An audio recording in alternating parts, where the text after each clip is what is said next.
സ്ത്രീകളും വിശ്വാസങ്ങളും എന്നുള്ള വിഷയത്തിൽ ചർച്ചയിൽ നമ്മളോടൊപ്പം പങ്കുചേരുന്നത് ഡോക്ടർ ജയദേവിക. സ്വാഗതം ചെയ്യാം ദേവിക മാഡത്തിനെ. ഞാനാണ് സ്ത്രീ എന്ന ഈ പരിപാടിയിലേക്ക് സ്വാഗതം മാഡം. സ്ത്രീകളും വിശ്വാസങ്ങളും എന്നുള്ള വിഷയത്തിൽ നമ്മളോടൊപ്പം പങ്കുചേരുന്നു അഡ്വക്കേറ്റ് അഞ്ജന. സ്വാഗതം മാഡം. ഞാനാണ് സ്ത്രീയിലേക്ക്. സാമൂഹ്യ പ്രവർത്തകയും സോഷ്യൽ ആക്ടിവിസ്റ്റുമായ ശ്രീമതി ധന്യാരാമൻ നമ്മളോടൊപ്പം ചർച്ചയിൽ ചേരുന്നു. സ്വാഗതം ധന്യ. ഞാനാണ് സ്ത്രീയിലേക്ക്. സ്ത്രീകളും വിശ്വാസങ്ങളും എന്നുള്ളൊരു വിഷയം സംസാരിക്കുമ്പോൾ വിശ്വാസം അല്ലെങ്കിൽ അതിൻ്റെ ഒരു ഒറിജിൻ, അതിൻ്റെ ഒരു ഉത്ഭവം എന്നുള്ള ഒരു വസ്തുതയും കൂടെ നമുക്ക് ആദ്യമേ സംസാരിച്ച് തുടങ്ങേണ്ടതായിട്ടുള്ളൂ. എന്താണ് വിശ്വാസം? എങ്ങനെയാണ് വിശ്വാസം മനുഷ്യനോടൊപ്പം തന്നെ വളർന്നു വന്നത്?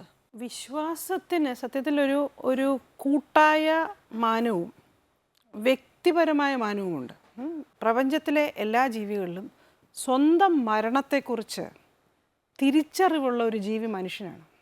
അതായത് ഒരു കാലത്ത് മരിക്കും എന്ന അറിവോടുകൂടി ജീവിതത്തെ നേരിടുന്ന ജീവി മനുഷ്യനാണ്.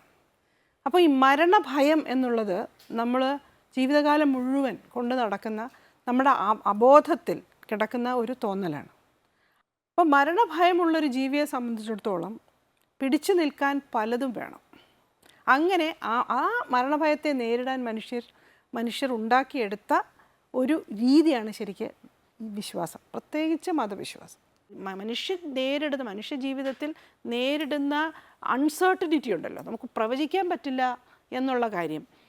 ആ പ്രവചിക്കാൻ പറ്റാത്ത സാഹചര്യങ്ങളെ നേരിടാൻ മാനസികമായ ഒരു തയ്യാറെടുപ്പുണ്ട്. ആ തയ്യാറെടുപ്പിൽ ആണ് ഈ വിശ്വാസങ്ങൾ ഉണ്ടാവുന്നത്. അപ്പം മതങ്ങൾ പൂർണ്ണമായിട്ട് നശിച്ചാൽ പോലും ഏതെങ്കിലും തരത്തിലുള്ള വിശ്വാസങ്ങൾ എപ്പോഴും ഉണ്ടായിക്കൊണ്ടിരിക്കും. അതാണ്. അഞ്ജന മാഡത്തിലേക്ക് ഇതേ വിഷയത്തെക്കുറിച്ച് നമ്മൾ ചോദിക്കുമ്പോഴത്തേക്കും വിശ്വാസങ്ങളുടെ ഉത്ഭവത്തെക്കുറിച്ച് ഇപ്പോൾ മാഡം പറയുകയുണ്ടായി. അതേ ഉത്ഭവത്തെക്കുറിച്ചും അതിന് ഇന്നത്തെ കാലത്തെ അല്ലെങ്കിൽ ഈ പുതിയ കാലത്തിൽ അതിൻ്റെ ആവശ്യകതയെക്കുറിച്ചും എന്താണ് മാഡത്തിന് തോന്നിയിട്ടുള്ളത്?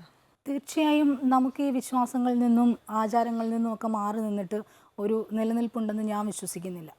ഇപ്പം നമ്മുടെ രാഷ്ട്രത്തിൻ്റെ അല്ലെങ്കിൽ ഭാരതത്തിൻ്റെ ഇന്ത്യയുടെ കാര്യം എടുത്ത് നോക്കിയാൽ നമ്മൾ ലോകത്തിൻ്റെ ചരിത്രം നോക്കുന്ന സമയത്ത് നമുക്കറിയാം ഈ വൈദേശികമായിട്ടുള്ള ആക്രമണങ്ങൾക്ക് മിക്ക രാഷ്ട്രങ്ങളും വിധേയമായിട്ടുണ്ട്.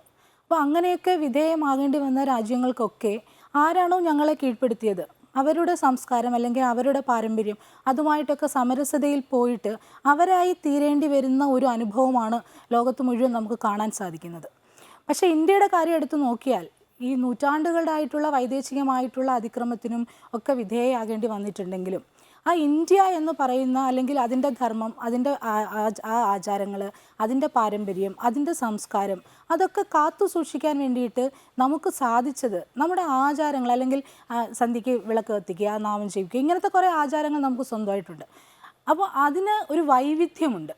അപ്പോൾ ആ വൈവിധ്യത്തിൽ ഊന്നി നിന്നുകൊണ്ട് മുന്നോട്ട് പോകാൻ നമ്മുടെ ജനതയ്ക്ക് സാധിച്ചതുകൊണ്ടാണ് ഈ ആക്രമണങ്ങളൊന്നും നമ്മളെ ബാധിക്കാതെ പോയത്. അതിനെയൊക്കെ നമ്മൾ അടിമകളായിട്ട് നൂറ്റാണ്ടുകളായിട്ട് നമുക്ക് കിടക്കേണ്ടി വന്നിട്ടുണ്ട്. പക്ഷേ എന്നാലും അതൊന്നും നമ്മുടെ സംസ്കാരത്തിനെ ബാധിച്ചില്ല.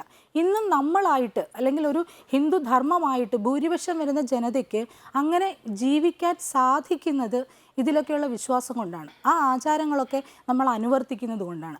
അപ്പോൾ തീർച്ചയായും ഇന്നതിൻ്റെ പ്രസക്തി എന്താണെന്ന് ചോദിച്ചാൽ തീർച്ചയായും അത് ആവശ്യമുള്ള ഒന്ന് തന്നെയാണ്.